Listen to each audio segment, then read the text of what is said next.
Welcome back to Midnight Oil, the show where we shine a light on history, science, and the occasional spooky mystery. I'm Keeg. And I'm Tab. Tonight, we're taking a trip way, way back, like 5,000 years back, because we're talking about ancient Egypt, the land of pharaohs, mummies, and golden treasures. You ever wonder how a civilization in the middle of the desert became one of the most powerful and mysterious societies in human history? Or how they built those crazy pyramids without bulldozers, or aliens. Tonight, we're diving into the origins, achievements, and still unsolved mysteries of ancient Egypt, from legendary kings to secret tombs and engineering marvels. We've got it all. So grab your torch and maybe a canteen. It's gonna get dusty. Let's get into it. Tab, we're doing ancient Egypt. Yeah. So, a little preface before we get into everything. I have been very sick. I ate a bad piece of chicken and it has completely crumbled my entire immune system. So, if I sound gruffy or stuffy or any of the uffies, that's why. That's why I sound like I was screaming. I was in fact not at a fun concert. It was not fun whatsoever. I was having a terrible time. So, with that out of the way, Tab, take us into Egypt. Yes. So, diving in, we of course have to start with the Nile River. This was basically the lifeblood of the entire civilization. So, without the Nile River, Egypt would not have existed in the way that we remember back to it existing. So every year, the Nile River would flood like clockwork, and it would cover the land with this rich black silt. Fun fact, they actually called their fertile land Kemet, and that was supposed to mean the black land because it left black soil. So, basically, it helped kind of with like growing things, actually, right? Yes. Yeah, it was incredibly essential for farming. They could grow wheat, barley, flax, and papyrus. The wheat and barley, those made their bread and beer, which was dietary staples at that point. And this is a really interesting fact as well. The papyrus they actually used to make paper. So they had paper back then. They weren't just using stone tablets. And I thought Not to that be was really cool. confused with papaya, Yeah. the delicious food. Very that. Yeah. Unless you like eating paper. I think we actually got into that in one of our pre-shows. But anyway. Oh, yeah. Anyway. But anyways, since they could grow so much food, they had a lot of extra to trade. So the Nile also became a highway for shipping goods up and down the country. Kind of like we talked about in the pyramids episode, where they were shipping the granite 500 miles down the Nile. So they did more than just that. But the boats carried grain, gold, and the stone that I just mentioned. So the Nile wasn't just good for farming, it was the backbone. That was like their Silk Road. They had a lot of trading capacity because of the river. Yes. Yep. Literally, if that river was not there, there was almost no reason to settle in Egypt at all. Mm-hmm. No, So yeah. that's actually crazy to think. If there was not a river there, we probably wouldn't have had the pyramids, or they would have been discovered, and these aliens would have just been like, "Hey, here you go. Glad you Yeah. discovered that." Yeah. So I just have a few more things. So the Egyptians also believed that the Nile was a divine gift flowing from the gods.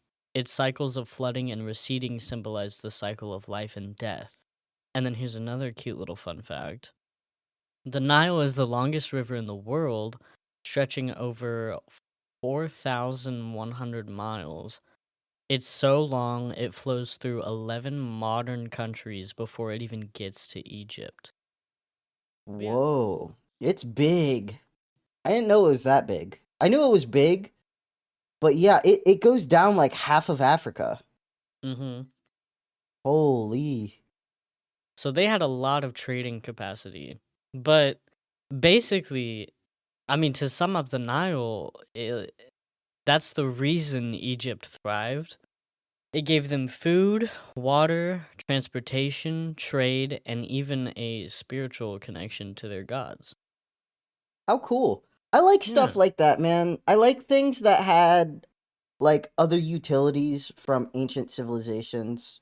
Like I guess I like things that had more reason behind them, right? Mm-hmm. Because now if you go to like your local park, you might see like a park bench with someone's name on it or like a tree in remembrance of someone.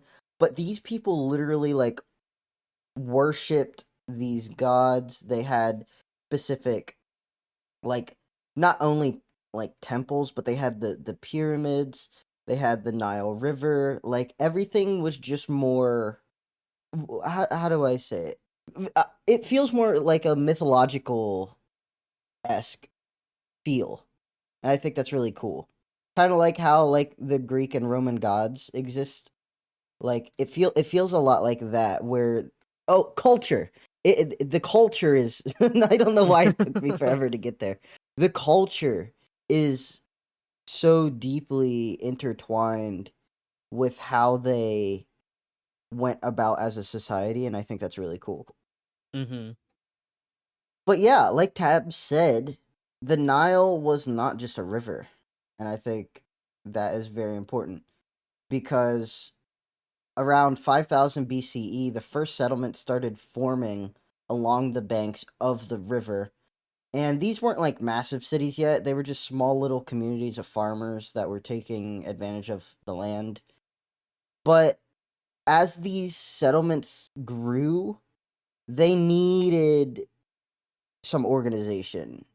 And eventually, these little farming villages turned into multi district regions, like and it was separated by Upper Egypt in the south and Lower Egypt in the north, which don't ask me why they're flip-flopped. I couldn't tell you.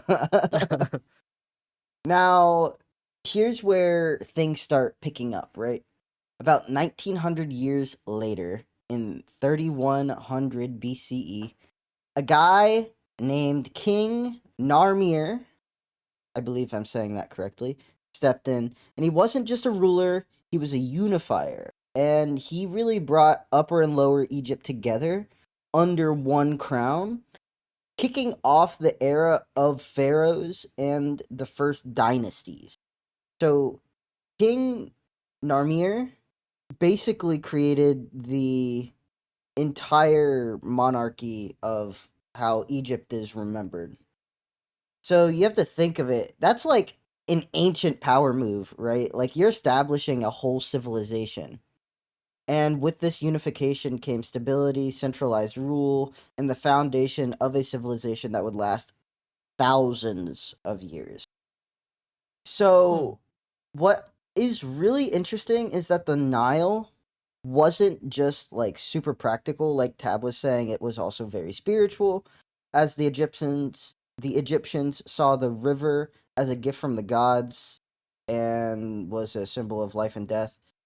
The reason that this is so important is because their entire architecture revolved around this single river.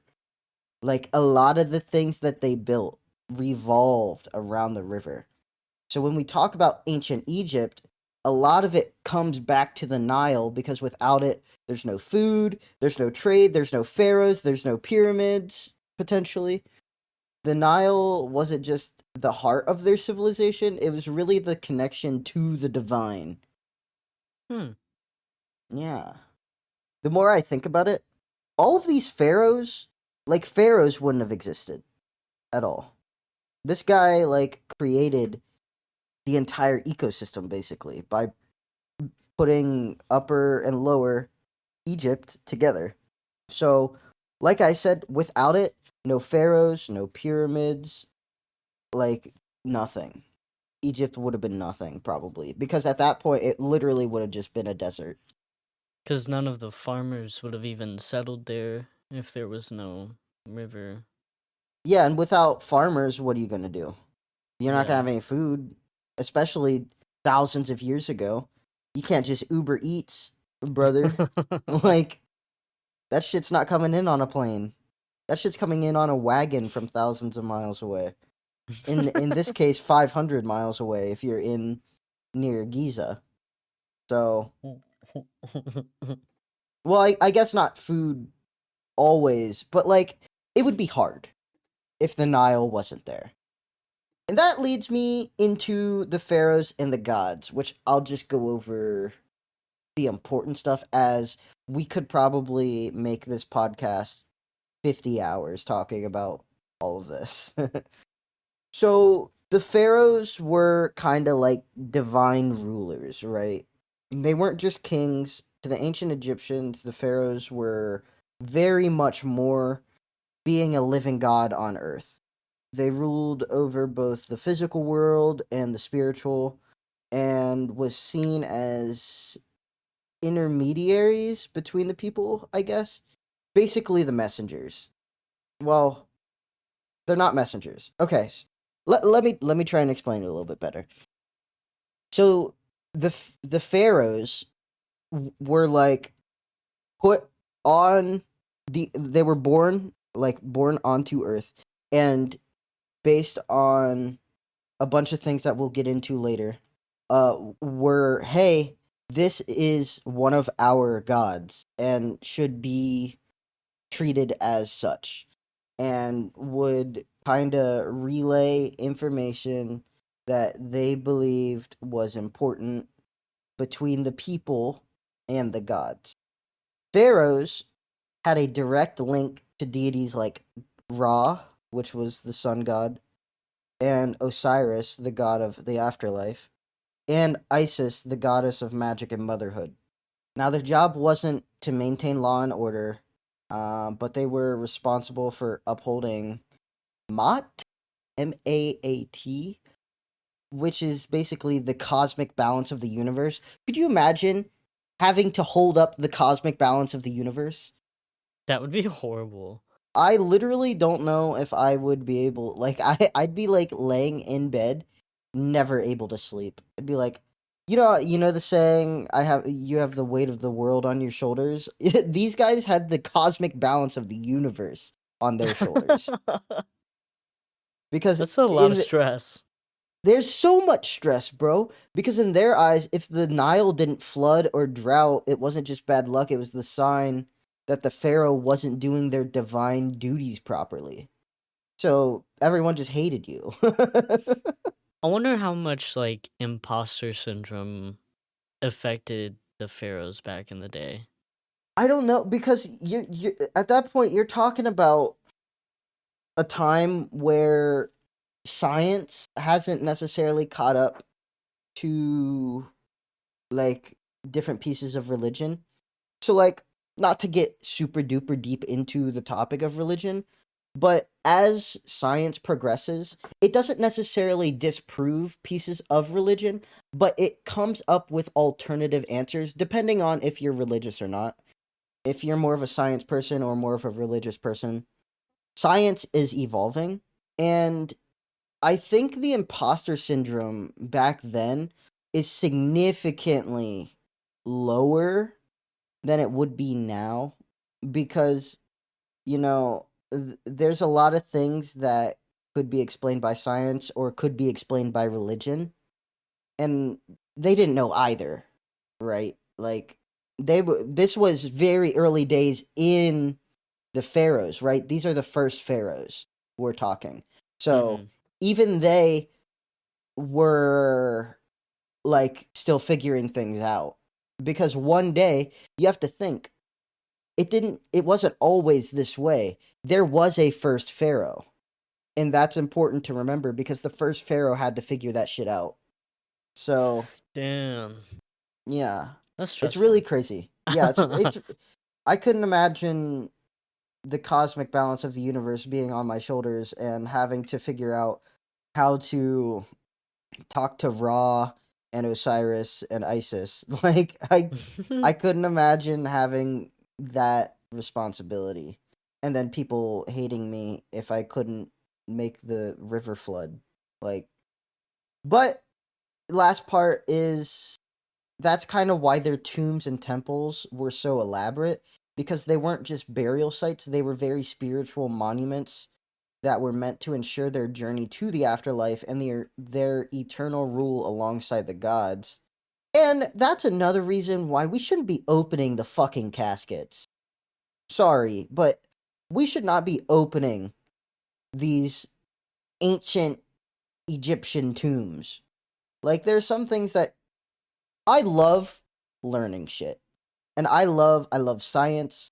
I love that we're like learning more shit about space and our oceans and all of that. And I think it's really important, obviously. I love it. I love finding out we learned something new. But there are some things, even if you don't agree with the past or the religion, that you should not touch. These pharaohs, in their culture, were buried in these tombs to not be disturbed ever. None of them said, please open me. It wasn't a time capsule. It didn't say, open me in 2022. None of that. Like, we should not be opening them. That's like, hey, this says Pandora's box on it. Well, we don't know what's in it, so maybe we should open it. Like, there are just some things that I think it's okay to not know, or we need to establish technology that can allow us to explore those things in a way that doesn't mess with the things that are there. You know what I mean? Like, just not disturbing it. Hmm. But basically, everything about a pharaoh's life, from their coronation to their burial, is wrapped in layers and layers and layers of religious significance. Ooh. And that leads us. Beep, beep, beep, beep. Trivia time! We're testing your pharaoh knowledge. So, what was King Tut's real name? I did say this before. I think you know it. So I do know it. I just couldn't tell you how to pronounce it.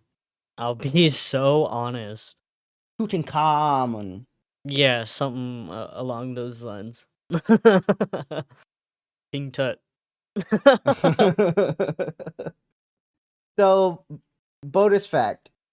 His name literally means living image of Amun, which was one of Egypt's most important gods. Amun was the king of the gods. So he's like, and Tab, correct me if I'm wrong. He's like their Zeus? Yeah, Okay. See? that's I kind know of what I something. was getting. I know something. So you could say King Tut was flexing some serious divine branding. Which that leads me into talking about some crazier pharaoh stories, and the first one starts with King Tut. He became a pharaoh at just 9 years old. So can you imagine having to hold the weight of all of that, the cosmic whatever that you mentioned at 9 years old? Kids are supposed to be worried about Oh. homework. But he was ruling a kingdom. I did a project on King Tut that I won't get into, but it was like third or fifth grade, something like that. And I kind of feel bad for the guy, to be honest. Like, they probably lived like okay lives, at least as lavish as they could. But man, 9 years old having to lead a civilization is crazy. That's tough. Yeah. And it leads into the fact that he died when he was 19. So he only really ruled for 10 years. But his tomb is actually what made him famous. When it was discovered in 1922, it was packed with gold and treasures. and that whole Curse of the Pharaohs thing became a worldwide sensation. I didn't realize that they were opening tombs like way back Yeah, in 1922. What the yeah. hell? I actually can't believe it. Like, why? But there's more drama. So Cleopatra the seventh, she wasn't the last pharaoh, or she wasn't just the last pharaoh of Egypt. She was a power player. She formed alliances and romances with Julius Caesar and Mark Antony to keep Egypt strong against Rome. So she wasn't just smart, she was charismatic and politically savvy. And here's a Hmm. cute little fun fact: she also spoke multiple languages, so she didn't need translators when negotiating. What? How many languages? That's really impressive, especially back then, because learning languages back then may have been easier because you just immerse yourself and they may have just spoken multiple languages. I don't know. That's really interesting. She spoke 9. What? Yeah. Cleopatra? Yes. She Holy. spoke Greek, Egyptian, Ethiopian, Aramaic, Syriac, Median, Parthian, Arabic, and troglodytes language. Is that Whoa. real? No way. Yeah. Troglodytes? Isn't that like a rude thing to say? No, so it is now, but I'm pretty sure it just means someone like cave people. Mmm. Yeah, but that's why it is now a like back then that could be a I guess it was a little more understandable back then. But now if you live in a cave, you're a troglodyte. Okay. And now that's Now that's a that's rude thing to say. yeah. Yeah, if you really want to win an argument, just call someone a troglodyte and they're cooked. Yeah, Not cooked. there's no coming back from being called a troglodyte. You Oh walk no. away from the argument and admit defeat. Yeah, so this is one of the last ones of crazy pharaoh stories. So there's Akhenaten. He was the rebel pharaoh. He flipped the script by ditching Egypt's traditional polytheistic religion and worshipped only one god, Aten, which was the sun disk. He even moved the capital to a new city he built named after himself. Well, roughly after himself. I think it's Akhenaten. Akhenaten? Okay, well I then think it's Akhenaten. this one is Akhetaten. uh But so his radical changes didn't go over well, obviously. After he died, the priests and the people were like, "Yeah, let's forget that ever happened. And let's go back to what we were doing before he was in power." And they erased his name from some of the records. just gone. Yeah. That's crazy. They were like, "Yo, fuck this guy. That was crazy what he did." Yeah, cringe. Get the troglodyte out of here. Cleopatra said calmly. Oh, that was goofy. But so pharaohs, of course, they had their fair share of drama, but their power was also reflected into their massive building projects. So, of course, they had the pyramids, the Great Pyramid of Giza, that was built for Khufu. We went over that more in depth in our pyramids episode. But they had the temples, which were called Karnak and Luxor, which we'll get into those a little bit later. But the obelisks were also another big thing. They were tall, slender stone monuments and were carved from a single block of granite and often placed at temple entrances. They were covered in inscriptions praising the pharaoh and the god. Trivia break. So, Cleopatra, right? Was she Egyptian or was she something else? Mm, that's a good question because, well, okay, she knew. 9 languages. And she was born in Egypt. So, Egyptian? No. So I don't know if I really worded that right, but actually she was Greek. Oh. Yep. She was part of Oh. the Ptolemaic dynasty, which descended from one of Alexander the Great's generals. So, in technicality, she was Greek. Whoa. Yep, that was crazy. Interesting. And then I have one more for you. Do you know who Akhenaten's son was? You just told me. Atun. No, it was Atun. King Tut, actually. Oh, really? Yeah. So What? imagine growing up with a dad that changed the entire, or tried to change the entire religion of your country, and then having to take over and undo it all. Because everybody was like, nah, fuck that. King Tut? Can we go back to the original shit? Let's Take us back. rewind. Take us back. Get in the time machine. Contact the aliens. Get him out of here. Holy. That's crazy though, because he was like, the more we read about it, one of the most historically bad people in charge. Yeah. And King Tut, which, like, you know how in like business or pretty much anything, if you have your father did something bad, the kids get a bad rap usually. Yeah. I another reason. So some of it's coming back to me. That's another reason why I kind of felt bad for King Tut. Like he really had the weight of the world on his shoulders, the cosmic weight of the universe. Whoa. Like because he had to fix what his dad kind of did, and as a kid, I think having to fix what your adult father did is kind of like I shouldn't have to do that, and I don't know. I just King Tut, number one, he was really young when he died, but life expectancy back then was not too high. But also, he had to fix all of this stuff and dealt with so much shit from people. Hmm. So much shit. It's crazy.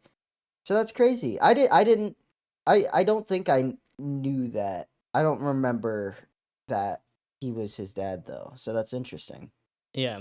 So Tab already kind of talked about it, but we're gonna get into a couple of the different reasons that Egyptian religion and afterlife had such a big impact. So one of the coolest aspects of ancient Egypt, in my opinion, is their religion. These guys were polytheistic, meaning they worshipped a whole pantheon of gods and goddesses, kind of like the Greeks, the Romans, and each of them with their own powers. Sounds vaguely familiar. But what was the real obsession? It was the afterlife. To Egyptians, death was just simply not the end, and it was just a pit stop on the way to eternity. So here's how it worked. Every person had a ka, or a soul, that stuck around until after death. But, and this is the key that you need to remember, the ka needed a body to hang out in, which is where mummification comes in. By preserving the body, the Egyptians made sure the ka had a place to call home, kind of like an ancient Airbnb for your soul. So you have to think this is another reason why we should not be opening these tombs, because it's very important that they get to their afterlife. Mummification though was super serious. First, they would remove the organs except the heart, which was believed to see, or which was believed to be the seat of intelligence and emotion. Then they'd dry out the body with salt. They would wrap it up with some linen, and boom, ready for eternity. But the Egyptians didn't stop there because they were shocked that their tombs, with everything the Ka might need for the afterlife, was stocked with furniture, clothes, and snacks, just in case they got hungry. But why did they have snacks? You may be asking, Keegan, why did they have snacks? Well, let me tell you, the Egyptians believed you needed food to sustain your ka in the afterlife. That's Hmm. why tombs were filled with bread, beer, fruits, and even meat. I bet that smelled great. So imagine packing for eternity and thinking, I'm gonna bring that beef jerky. They weren't messing around. They wanted their afterlife to be just as comfortable as their earthly life. And I think that's kind of beautiful in a way. Yeah, that's really cool.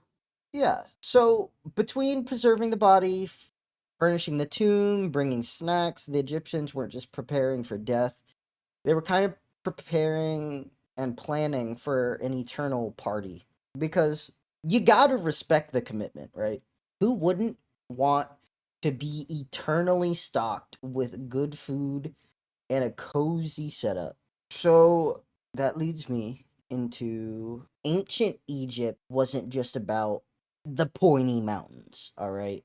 They had temples, which were really, really beautiful. We're talking about the places that Tab brought up, which is Karnak, Carfax, Luxor, and one that I don't believe Tab brought up, Abu Simbel, which were all massive stone structures that still blow people's minds today. And just to prevent myself from monologuing, I'm going to go through the vital information. So, Karnak was a sprawling complex dedicated to the god Amun and his family. The Hippo style hall alone is filled with 134 giant columns, some of them over 60 feet tall. So, you're talking a house, like a big house, really big house. Very big. They're really really big, and walking through them is like stepping into a whole other world. Then there's Luxor, which is just down the road, a hop and a skip, which was where it was all about honoring the gods and hosting pharaoh coronations, stuff like that. And finally, Abu Simbel, built by Ramses II to show off his power. The temple's facade features four colossal statues of Ramses himself, each over 60 feet high, because subtly wasn't exactly his type of thing. But how did they build these insane structures without modern tools, you may be asking? And the answer is ramps, a lot of manpower, and very impressive math skills, which they'd use long ramps made of mud brick and sand to haul stone blocks, weighing tons into place. And the manpower, there was thousands with an S of skilled workers. Not slaves, by the way, who worked in teams to pull, carve, and position every block with pinpoint accuracy. Now, the math was out of this world, at least for the time. These temples were aligned with celestial events like solstices and equinoxes. At Abu Simbel, for instance, twice a year, the sunlight perfectly illuminated the statues of Ramses and the gods inside the temple, and that was not a happy accident. That is simply their form of astronomical precision.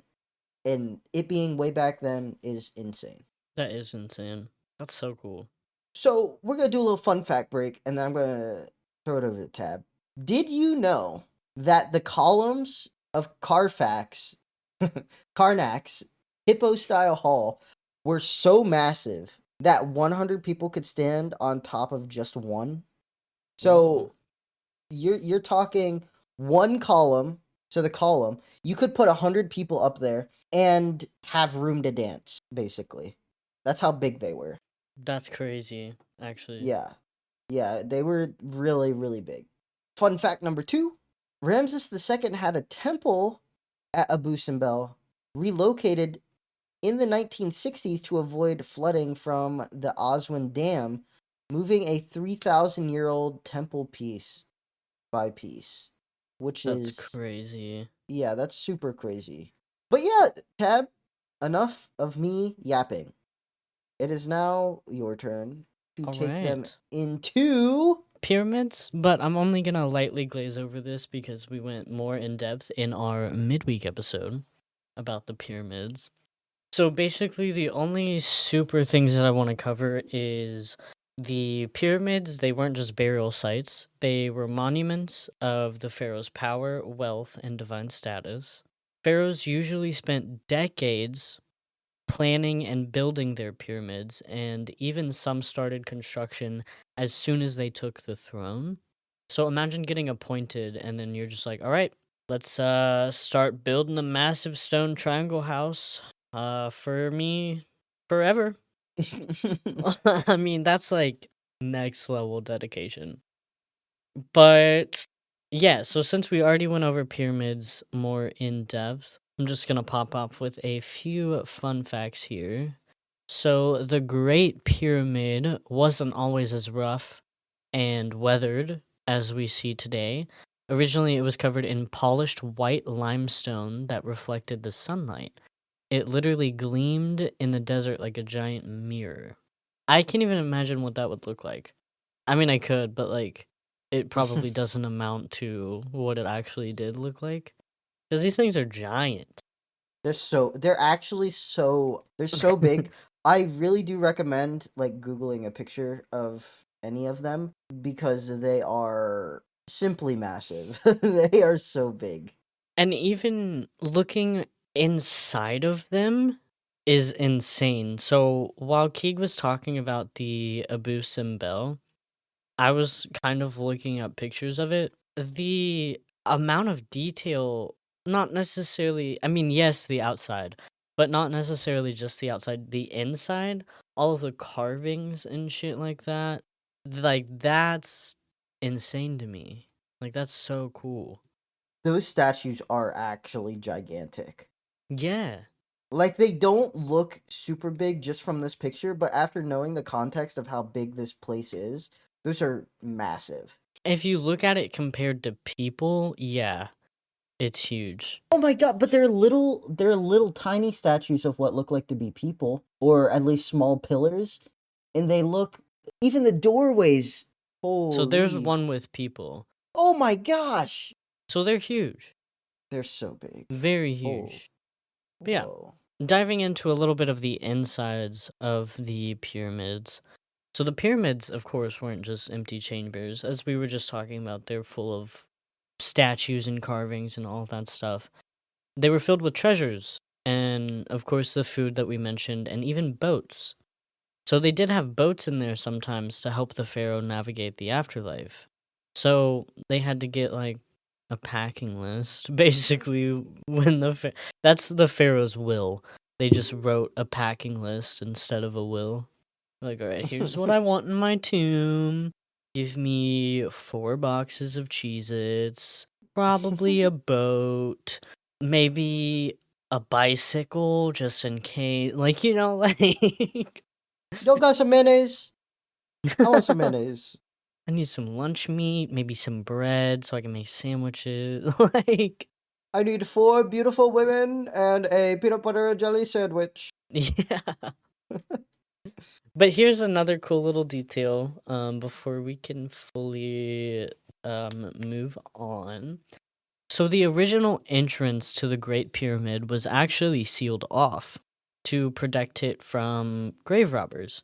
They even built fake tunnels to confuse anyone trying to break in. But of course, there were most pyramids were still looted, and of course, we're still stupidly opening tombs. But the Egyptians tried their best to make sure that that didn't happen. I'll continue that though because there was a lot of things going on with grave robbers, especially back then, because they knew there was some valuable shit there, right? So there was this thing called the Valley of the Kings, and basically it was unlike the towering monuments of Giza, where the tombs here are hidden underground. But why the shift from grand pyramids to concealed burial complexes? Grave robbers, basically. Grave robbers were a big problem because you have to think pyramids back then were like the X marks the spot on a fucking map sign for people looking to score treasure, right? Because these people are being buried with treasure, literally anything that you could possibly think of. The big thing was treasure, right? You would instantaneously be incredibly rich today if you robbed a tomb, right? And that's why that even with traps and guards in most pyramids, there were traps and guards that tried to prevent that back then, but most of the pyramids were looted within a few generations. So, by the time of the New Kingdom, around 1500 BCE, pharaohs decided to take a little bit of a different approach. The Valley of the Kings, tucked into the cliffs near Luxor, and became the go to burial spot. Instead of building giant structures above ground, they carved intricate tombs deep into the rock. Now, these tombs weren't just functional, they were works of art because they were filled with colorful murals, hieroglyphs, and when I say buttloads, it is literally such a disgusting amount of treasure to guide the pharaoh into the afterlife. The Hmm. entrances were hidden, and the designs were meant to confuse potential robbers. Some tombs, like King Tut's, were so well hidden that they weren't discovered until modern times. And speaking of Tut, his tomb was tiny compared to others, but its discovery in 1922 was one of the greatest archaeological finds ever, which it was packed with golden treasures, statues, and his famous death mask, which you gotta look up a picture of the death mask because it's crazy. So the Valley of the Kings wasn't just a response to a practical problem, it was a whole new level of burial sophistication. And these tombs were like time capsules. They were giving us a glimpse into their beliefs and daily life of ancient Egypt, and thanks to their hidden nature, they have survived thousands of years, which I think is pretty clever. Hmm. So we were gonna talk about the daily life and innovations, but we kind of already hit on some of these things. So I'm just gonna go through it really quick. But basically, farming had to obviously evolve because there was not a lot of leeway there in a fucking desert. So, like we were saying at the beginning, the Nile River was a catalyst for being able to make sure that they had actual food. But all Egyptians weren't royalty. Most of them were farmers, craftsmen, scribes, merchants. They just worked hard to kind of keep the massive civilization running. But scribes were a vital group. They basically recorded taxes. They did a couple other things, but ancient Egyptians weren't just very hardworking. They were incredibly innovative. If you look at their writing system, hieroglyphs, it's one of the most early forms of writing, combining symbols for sounds, words, and ideas. And they wrote it on papyrus. Then Egyptians were also pioneers in medicine as well. They used honey as an antiseptic, made herbal remedies, developed splints for broken bones, a bunch of really cool stuff. Some of their medical texts, like the Edwin Smith Papyrus, show they understood anatomy better than you may think 4,000 years ago. But yeah, so that kind of just leads into all of the innovations that they had were very important to creating the society that we are learning about today. So, Cab, I actually want to know what you think. What's an advancement that you think that they should or should not have made that would have improved maybe their quality of life? Something that I think that they should, but they haven't. Like they didn't. Yeah, like maybe something they didn't think of or didn't have then, or something they did have that may have made quality of life worse. So either or. Well, I mean, that's a good question because I mean they were very ahead of their time. To be so real with you, in the sense of it was kind of like modern day. Yeah, well, like they were really good with math and physics, and I don't know how. They were smart for back then. If I feel like if Egyptian culture or the Egyptian people were anywhere else, innovations would have been very fast because they were very smart people. Yeah, I feel like Well, I don't want to say that because I mean they did just fine. I was gonna say I feel like maybe being literally in the middle of a desert was maybe a hindrance, but they did They even fine made for that where they work. were. Yeah. Yeah, So like you can't even say that like if they would have been somewhere different. I mean, sure, if they would have been in the middle of a forest, but I feel like if they would have been in the middle of the forest, then could you ancient Egypt imagine? would look very different. Yeah, could you imagine the fucking the pyramids in the Amazon rainforest? They would actually just be log cabins or some shit. Like, Oh man. Nah, they'd haul the limestone 5,000 miles into the Amazon rainforest. that would be Through the crazy. trees. That would be actually No, insane.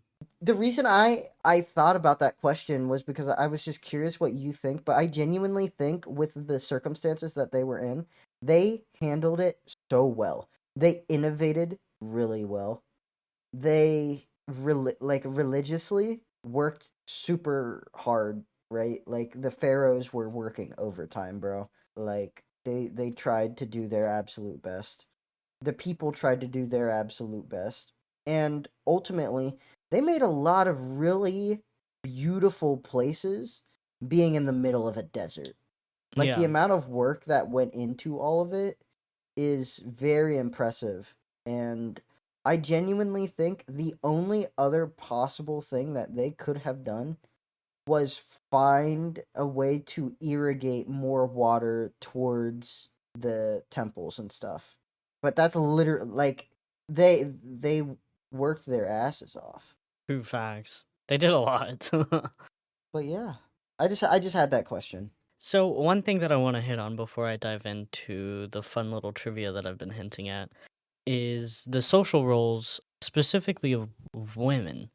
So this is where it kind of ties into me saying that they were ahead of their time. Women in Egypt could own property, run businesses, and initiate divorces. So they weren't just sitting at home waiting around for their husbands or whatever. They were getting to live their best life, just out and about. They also had equal legal standing to men, meaning they could go to court, inherit property, and manage estates. Even Cleopatra, Egypt's most famous queen, showed how powerful women could be in this society. So I think Cleopatra is a fine example of the fact that there wasn't that much prejudice. I'm sure there was. Don't get me wrong, and there's probably stuff that we just haven't seen while researching. But I mean, people in other, or rather, women in other ancient societies were barely allowed to speak. Meanwhile, the Egyptians were celebrating equality. And here's a little cute fun fact: some women even served as priestesses in temples, which was like a big deal back then. So you can just imagine the influence and respect that they commanded. Like, okay, pop off, girly pop. But that takes us into a little bit of trivia. Ooh. So let's start out with makeup. What makeup did the Egyptians invent, basically? And what other purpose did it serve other than for beauty? Mm. Were there bugs and stuff in the desert? Is that a thing? Other than like scorpions? I I don't want know to what's say in a so, yeah. desert. And snakes? Okay. I'm gonna guess. What types of makeup are there? Lip gloss. Lip gloss. No, it was actually eyeliner. Oh, that makes sense. That's why they all of the depictions have eyeliner. Yeah, yeah, yeah. Oh, that makes so much sense. And so it was actually made from not bugs, but it was made from coal, Oh, that makes more sense which when it I was said lip traditionally gloss. made by crushing stibnite, or charcoal. So it was coal powder that they used for the Whoa. eyeliner. and I thought that was pretty Okay. cool. But it also served the purpose as sun protection.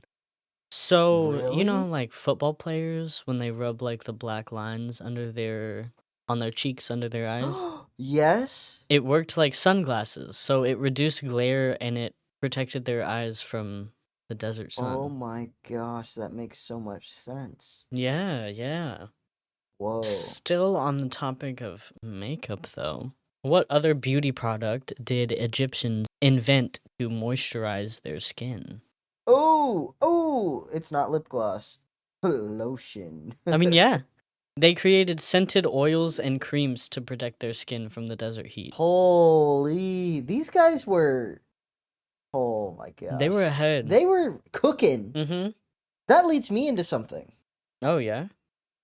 Just a little funny thing. Because other civilizations are just kind of trying to figure out how not to trip over their own spears, and they burn their own buildings down trying to figure out fire. And you got these Egyptians that are writing poems on this papyrus, and they're performing actual surgeries, and they align their monuments with stars, and these guys these guys are so much more intelligent than every other civilization that we knew about during the time period. And it's like comparing an ancient startup to a fully developed Fortune 500 empire. Like, it's Mm-hmm. crazy. Oh man. They were so smart, bro. Very. A funny thing about the surgeries. Here's another little trivia question. What surprising medical device did ancient Egyptians invent to help amputees? Surprising? Yes, Did they surprising. have chainsaws? What? Like, what? A bone saw? I don't know. You said surprising. I'd be surprised if they had a chainsaw. They made prosthetic toes. What? Yeah. What? Out of wood and leather. And it was for What? people who'd lost their big toes. No, only their big toes. If you lose Yeah. another toe, you're screwed. Yeah. Well, your big They were toe is so like important smart. for balance. So you kind of need your big toe. Oh, I said chainsaw. Yeah, they powered them with their coal. I have two So, more. I have two okay, more. let's hear it. So true or false? Ancient Egyptians invented breath mints. Mm, what with? They didn't have like mint or anything. I'm gonna say false. True. They made mints by combining frankincense, myrrh, and cinnamon to freshen their breath. Whoa, good for them. I'm saying. They're smart, man. Well, I guess you don't have to be smart. You just gotta be like, yeah, this smell good. Put it in your mouth. Oh, that smell good. Okay, cool. Okay, cool. But they also, interestingly enough, they brush their teeth. So, what did ancient Egyptians use for toothbrushes and toothpaste? I'm gonna guess something that the farmers grew were used as the toothbrush things, the teeth on the toothbrush, Oh. and the toothpaste was It's um. not gonna be what you expect it to be. I'll be real with you. Is it gonna be? I hear people brushing their teeth with charcoal, Oh, so I'm gonna say charcoal. okay. I mean, good guesses. The toothbrushes were made from frayed twigs. I would assume kind of like I think they're called the myrrh wax sticks. Like the stick toothbrushes that you have to like dip in water and then you chew on and then yeah. Oh yeah, I kind of want to get some of those. If I'm being so real, I feel like it'd be cool. I think it'd be really cool. But the toothpaste was actually a mix of crushed rock, eggshells, and ashes. What? Yep. Ashes? Yep. They're putting ashes in their mouth? Yeah. They I lost all would hope credibility. not human ashes. I would hope just like What other ashes? wood ashes that they burn Oh, for their okay, okay. No, you're right. fires. No, that's I didn't Yo. I didn't even think about that. You're so right. I was like, Yo. they can't possibly be any other ashes. I thought I thought I thought you were telling me they like use the ashes of people that died from like a disease or something after being burnt. That would be Oh. insane. But that's all for my little trivia. Well, so we're running a little long. I'm gonna guess a good amount of this will actually be in the episode. Yeah? But if you want to hear the other pieces that are not, which you'll never know if you don't sign up, go check out the Patreon. We're going to start wrapping up, and I would like to talk about some of the unsolved mysteries of Egypt. So, Queen Nefertiti's archaeologists have been looking for years, and some think that it may be hidden behind a sealed wall in King Tut's tomb. But for now, Queen Nefertiti's tomb is still one of Egypt's greatest mysteries because I don't think they're knocking down a wall, to my knowledge. I don't think they're allowed to do that. The purpose of the Sphinx, is the Sphinx a guard dog, a spiritual symbol, or a giant cat statue? Which do you think? So I want to say I'm kind of torn between the guard dog and the spiritual symbol. So I'm going to go with a spiritual guard dog. Yeah, yeah. I mean, most people believe it was a protector of the Giza plateau or the plateau, likely representing Pharaoh Khafre. I'm so sorry, pharaohs. Please forgive me. But hey, it could have just been Egypt's favorite feline, Hmm. even though it's not a cat. Unless it is, it might be. I can't tell if it's a dog or a cat. I thought it was a cat I because they think it is worship a cat. cats. Yeah. Well, it would make more sense if it was a cat, yeah. But some people also think it's a dog. And some people think it's a spiritual symbol. So those are I mean, there my is an couple. actual cat called the Sphinx cat. Like, that is a breed of cat. Oh. Well. Well. We have arrived. That's all of my unsolved mysteries. Oh, I guess one more is does opening tombs really bring bad luck? I would say modern society has went downhill since we opened the tomb. So that's all I'll say. I can't prove it, but I'm gonna say yes. I mean, fair enough. That's all I got.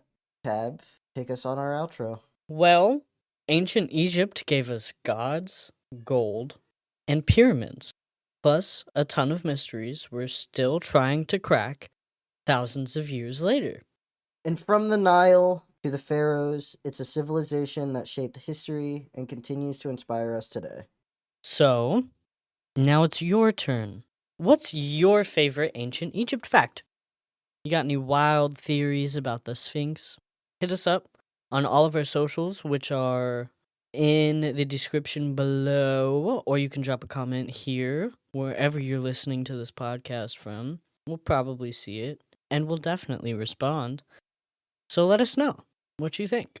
And thank you so much for listening to Midnight Oil. And I hope you guys join us next week for a little piece of history. Or maybe it won't be history, who knows? Maybe we'll switch it up. Maybe we'll do something crazy. Well, it's also that time of the year where the holiday season is amongst us. Jingle bells, So jingle we'll see. bells. But Tab, we're actually doing something different. So, as we are continuing to do the podcast, I have asked our Patreon members to give us some questions that they would like answered. So, at the end of the main week episode on Fridays, we're going to answer a question first from somebody, and then we're going to shout out our Patreon members. So, I'll do this one from Cam. Who would be the number one guest star you'd like to have on the pod? We've actually talked about this before. Oh, man. I think in our very first episode that we ever recorded that's not out publicly. Yeah, that's like the secret one that'll probably be dropped in 5-10 years. Yeah. Yeah. I know mine. Okay, what's yours? Dolly Parton. Oh, yeah. You did say that. I don't know why. I just feel like it'd be really fun. I would love to just be able to yap with a lot of celebrities, but ultimately, I think it would be It would be an absolute insane moment, just full circle for me. If we could get like Kevin Hart on or Sam Hyde.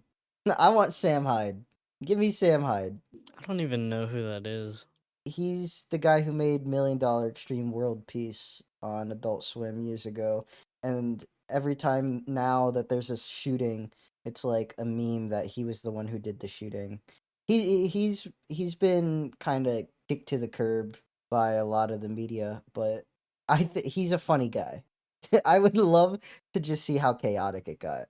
I don't know if the episode would be releasable, but Yo. uh wait, or Tom Ellis. He played Lucifer in the Netflix series, or Keanu Reeves. Okay, I'm done. Okay, so the question that I picked, this one is from Ag Road. What's your favorite part about doing the podcast? Ooh, the favorite part of doing the podcast. I have mine. Go ahead, I'll think. Okay. So so far, I've really enjoyed learning about all the subjects that we have researched. And I've also been enjoying I've been enjoying learning about the process from editing to posting to managing all the socials. It's been fun. I really think my favorite part of the podcast is being able to talk to you on topics that we think are interesting, that I think a lot of other people would just not give a shit about. And even if we don't necessarily give a shit about it, we still want to learn. Mm-hmm. And I think along with that, I enjoy the process of before some of the episodes. I just like planning things and orchestrating them and just kind of putting things together. So I think my favorite part is the planning phase of an episode. Okay. I really enjoy the planning phase a lot. But yeah, Yeah. that's some of the questions that we got. And if you would like to have your questions answered, you can DM us. You can message us however you want. We don't care. Join the Patreon for free or as a paid member if you want some extra content. And thank you. Shout outs to Cam. Shout outs to Zaid/Agrod. Shout out to Dakota. And shout out to Tab for being a free member. And everyone else, thank you for being a Patreon member. You are really what allows us to kind of do these things. And I'm really excited for where we're going. So that's all I got. We'll Vibes. see you guys on Wednesday. Good night. Nighties.